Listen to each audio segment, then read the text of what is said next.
Welcome back to our community. Susie Thomas visiting with Kathy Chig. We'll also say hello to Helene Monsman before we're over, because Kathy's going to be out of the country. You're going back to Honduras, yes? And yes. Helene is going to be holding down the fort, and we want to get a chance to meet her before you take off. Kathy, you have a number of services that you provide. It's almost mind-boggling. Can you touch on that a bit? Well, we divide ourselves into three components: community development, medical services, and education. And so the medical services, we have 17 different programs, and direct services that are provided each year from those 17 programs are around 130 to 140,000 direct services a year. And the indirect services are hard to measure, but direct services is providing a wheelchair, doing a neural surgery on somebody, doing eye surgery on somebody, prenatal care, those kind of things. So those are what we were talking about medical services. Your staff is how large? In Honduras, we have a staff of 38. Mm-hmm.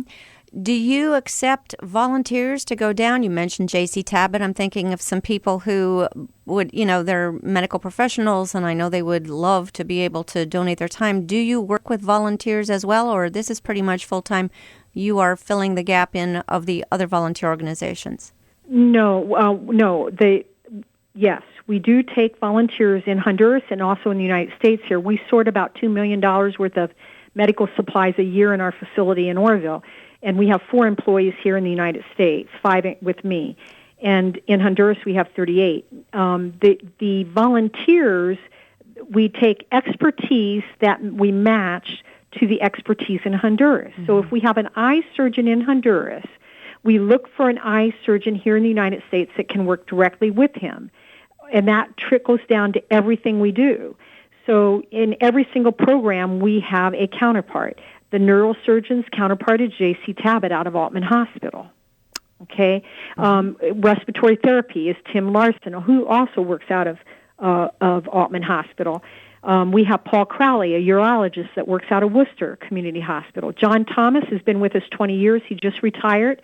He was the eye doctor. So we really match the gifts and talents to somebody who is going to carry on the work 5 days a week in Honduras. It's not about the American doing the work. It's about the American filling the gap to make sure the Honduran has the tool, the education, and anything they need to make sure they can serve their people 5 days a week. Yes. Where does your funding come from?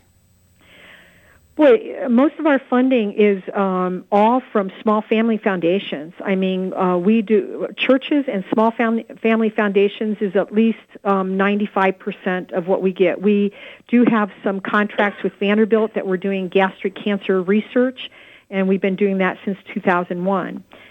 So that is probably the only bigger type of grant specific to gastric cancer and the research around that. Mm-hmm. The community programs, let's talk about these, because this is really where you really get involved and plugged into the community, getting to know the people, as you say, and also have your finger on the pulse, excuse the medical pun there, but to be able to have your finger on the pulse of the community and what's going on and what the needs are. Can you talk about that a little bit? Sure. Well, we have many things that we've done, but I'm going to mention a few right now. We built the largest public health center in Honduras now. It sees 800 patients a day. And so that building, and it was in the center of town. We brought it down to the ground and brought it back up. We've continued to help with the maintenance and continue to have some programs in it with prenatal mammography, general X-ray, cervical cancer program are within that. So that's one thing. But the real community ones is, I was approached in 2003 with the daycare. It was collapsing. So we were able to bring that up, get a teacher, get food for that. And so now that daycare has 90 children a day in it. Also, the trade school, they approached me with the trade school. It was also abandoned, no activity going on that. They asked me to take over the board on that. We did. We reformed the board. To date, that now is graduating over 600 children a year there. And then the community came and they said, we need a cultural center And we said, okay, get land in that. And we also raised money, and we built a cultural center for arts, theater, and that.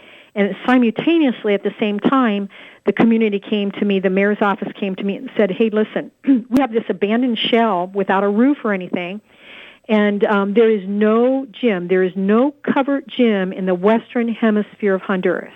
Not a church, not a school, not a social group. There is no covered gym, and there are 6 months a year of the rainy season. Can you help us? So we put a roof on it, put grandstand in it, put lockers in it, and now we built a whole weight room. Now that gym, also now we bought a bus that we're busing kids from the elementary schools there. That gym now has 300 children a day that come to it with mentoring programs, and 1,000 people on the weekend come to that with their families for sports. And so that's the impact of that. Then in 2005, the mayor came to me and said, hey, listen, can you help me with domestic violence, Kath? You've done so much for our community, but can you help us with domestic violence? Yes. And I said, oh, no, I don't want to do that. And he tears up. And here I have a macho Latin man tearing up because of the domestic violence. And I said, okay, all right, I'll look into it. Well, bottom line, in 2008, in 2005, we started taking teams down to start educating the community about what domestic violence was. 2008, we laid the first brick, and in 2010, we inaugurated the first women's shelter in the Western Hemisphere of Honduras, and it's the largest women's shelter for Central and South America with 44 beds in it. That's incredible. And I understand because of the women's shelter, then indirectly you're also helping rescue some of the women who have been caught up in human trafficking. One of our very first case was two little girls, 9 and 11, and they were both being sold by their parents in human trafficking, or by their mother and then their stepfather. And so we were able to get those girls out and also replace. And there have been young women who flowed through our facility since then. But since 2010, we're about 800 women and children that we've served since 2010. With all the things that you were talking about, I was going to ask you what are some of the biggest challenges that you've had to face. I can't imagine. To the human being, it would be insurmountable. If God were not in this, there's no way all this could be taking place. It is incredible. And thank you for listening to him and following this call, because you're doing remarkable work.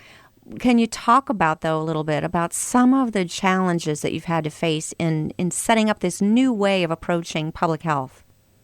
Well, what we have to get out of is we got to get out of this 3-foot view that we only look past our noses, and we need to look at a community in its entirety.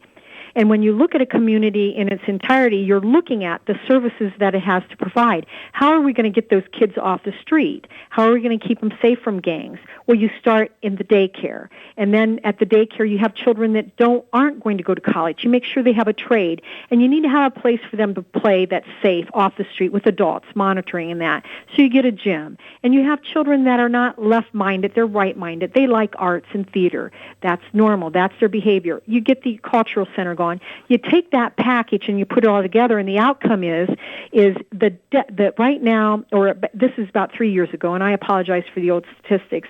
3 years ago, the violent deaths in Cleveland was 20 to 100,000. Chicago was 43 to 100. Detroit was 62, I think, to 100,000. Honduras is way above 200 per 100,000. So it's one of the most violent countries in this hemisphere. But Little Santa Rosa is 13 per 100,000, safer than Cleveland, safer than even the areas that we're at. Why? Because when you look at this at the 3,000-foot view, you're looking at how do you make a safe community, and you're looking at public health. So your public health to me isn't just about the Band-Aid or the pill or the Zika virus. It's about the mental health, a safe community to raise and thrive, to learn. And if you have a safe community, you're going to have better mental health and better spiritual health and better physical health. And so, to me, it's that preventative side that we really need to work on and do that. And the challenge has been the corruption. Anywhere you go, why do you think a third world country is a third world country? It's not because a little country doesn't have resources. It's because it's being raped by greedy people. And that's the challenge when people start raping a country and taking the people in power become so corrupt, and that's where we have to just be so very careful when we're working with groups and that, to make sure they understand that we are ethical, we are honest, we're going to continue to be so, and we will not accept bribes, and we will not bribe people, and we walk the straight path. And so many times people have looked at me and said, really, what does it matter? And I say, well, it matters to me, and that. Yes. And then the other thing is that when you ask me about the faith walk, there hasn't been a moment in my time that I haven't felt that God's presence has been here. I mean, it's just when something is needed, it happens. Last week, a woman called, and she's dying of cancer, and she needed a small portable oxygen concentrator. And in 25 years, I've never had one donated. And so I said to her, I'll see what I can do. Her name is Mercedes. I'll see what we can do. And so 3 days later, I get a call from Emily Lee, who works for the American Lung Association. She goes, Kathy, I have a person down in southern Ohio that called me up, and she has a small portable oxygen concentrator. Do you need that for anything? And I leave on Monday, so I can hand carry this. So, that is one example of a million examples. Wow. And I think that if you walk the walk and talk the talk, and for me, I tell you, I'm not one to wear my Christianity on my sleeve, but I am one to just keep being diligent at it. And it's much like St. Francis, speak the gospel daily, use words only if necessary. Only when necessary. Right. We want to get Helene in here. Helene Monsman also joins us. You are going to be holding down the fort while Kathy is back in Honduras. Tell us about your role with CAMO. Well, my role with CAMO here in the States is as the executive director, so I will be managing what happens here in the States, working with the volunteers that help us here in the warehouse. As Kathy mentioned, we sort, pack, and deliver $2 million in medical equipment and supplies. So I will be recruiting and training those volunteers, as well as looking for sources of income for us.